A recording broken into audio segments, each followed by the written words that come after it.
Now, you might recall us reporting recently on the petition to have TV host Piers Morgan deported from the USA. It was all over his support for stricter gun control, and to date, more than 100,000 people have signed that petition. Well, this week, Piers went face-to-face with the architect of that petition, a radio host called Alex Jones, and it made for some very interesting television.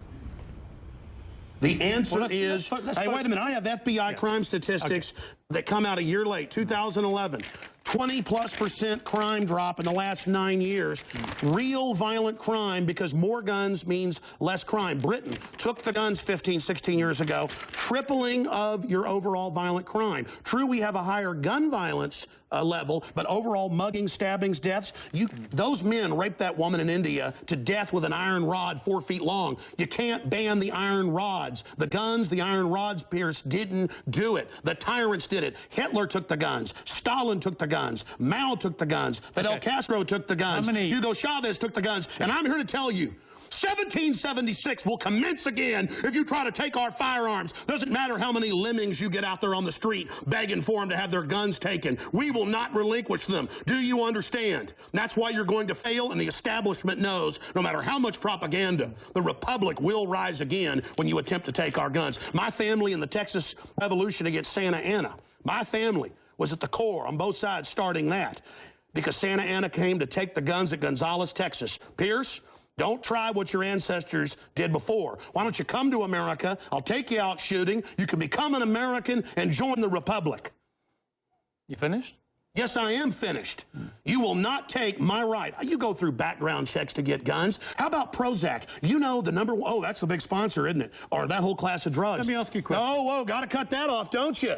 Don't want to talk about the U.S. number one cause of death is suicide now, because they give people suicide mass murder pills. Calm down. Your answer is give more money to psychiatrists and psychologists to put more crazy people on drugs that make them kill people, Pierce. Let's try and have a debate here. Yeah. Answer me this question. I'm sick of the same old script here, bud. It's fine, bud. How many gun murders were there in America last year? Do you know? There were about 11,458, and about 74% of those were gang-related, gangbangers shooting each other. You get 3,500 to 4,000. That wasn't the question. How many people died from infections in hospitals? 197,000. Let me just ask you a second. That's right. How many gun murders were there in Britain? How many great white sharks? No, how many kill people every year, but they're scared to swim? Right. How many gun murders were there in Britain? A very low amount. I already went over those statistics. Many, do you know?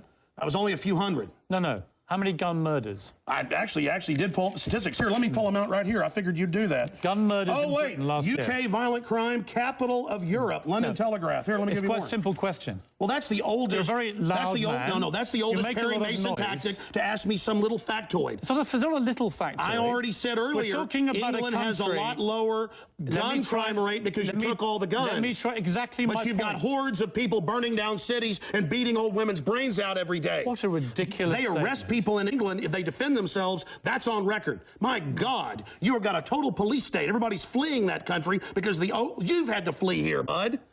Why don't you tell folks? Yeah, you fled here. Why don't you go back and face the charges for the hacking scandal? Answer this question. How many Why'd you get fired from the Daily Mirror for putting out fake stories? You're a hatchet man of the New World Order. You're a hatchet man. And I want to say this right here. You think you're a tough guy?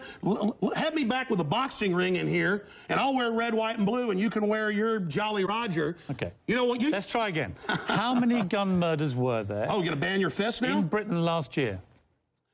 How many chimpanzees can dance on the head of a pin? I already went over those statistics. Do you know the answer?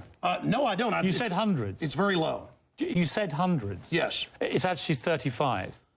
Well, the point is you can... Against 11,000. Do you understand the difference between 11,000 Yeah, England and wants 35? to ban knives now because tens of thousands are getting stabbed. But do you understand the difference? The knife doesn't kill people. Do you understand? The gun doesn't kill people. Who do you believe was behind 9/11? Oh, I absolutely know. I have the police on CNN saying, get back, they're going to blow up 7. I have BBC reporting. Who do you believe is behind it? I have the proof. I heard them on CBS Radio. Who, Alex? They announced they blew up the towers on CBS Radio. New Yorkers all saw it and heard it. Alex, who do you believe? They blew up Building 7. Alex, who do you believe was behind it? The American government? criminal elements of the military-industrial complex, the same ones that staged Gulf of Tonkin, the same ones that staged the mass shootings of Operation Gladio. Right. Ooh, the CIA don't like this now. Do you mean that President Bush and his administration were behind 9/11? I mean that even mainstream news reported that the hijackers were ordered to be allowed into the United States. Michael Springman, the head of the visa department, blew the whistle on that. So the Bush administration was part of a conspiracy he said never let us tolerate to murder Americans. I can speak in this accent as well. Yeah. The But is that what you government, believe? Hitler firebombed his own Reichstag, Piers, to bring in martial law in Germany, April 27th, 1933. Governments have staged terror attacks throughout history or allowed terrorists to attack as a pretext to invade and enslave the populations. I probably own more than 50 firearms. Many of them have increased in value 2, 3, or even 4 times. I sleep very comfortably outside Austin, Texas, knowing that I can defend my family. Okay, Alex Jones, this is Infowars.com. This is the man who wants to deport me from the country for wanting to get rid of it's to point out you're a foreigner, a redcoat, here telling us what to do. Whatever. Go back to where they took the guns if you don't like it. The communists... There's no need to say anything. Res ipsa loquitur. It speaks for itself. Oh, my God. How do you like it? It's not about guns, it's about the Alamo and the New World Order. It's actually entertaining. I mean, he just goes from one level to another, that guy. He doesn't do a bad Piers Morgan impersonation, I mean, to be fair. But he's terrifying, though, because there are people out there who believe him. Yeah. That's the frightening thing. A lot of people in America, unfortunately. How he's kept a straight face through that. That's beyond me. We were sitting here laughing. Yes. Which everyone was, I'm guessing, at home too. But, I mean, how he gets a straight face, I don't know. Yeah, I just love the fact that, you know, for him, the number of people killed by guns, murdered by guns each year is a, quote, little factoid. I mean, that's not just the centre of the debate, that's a little factoid that Piers is using to sway opinion. Don't let little factoids get in the way of things.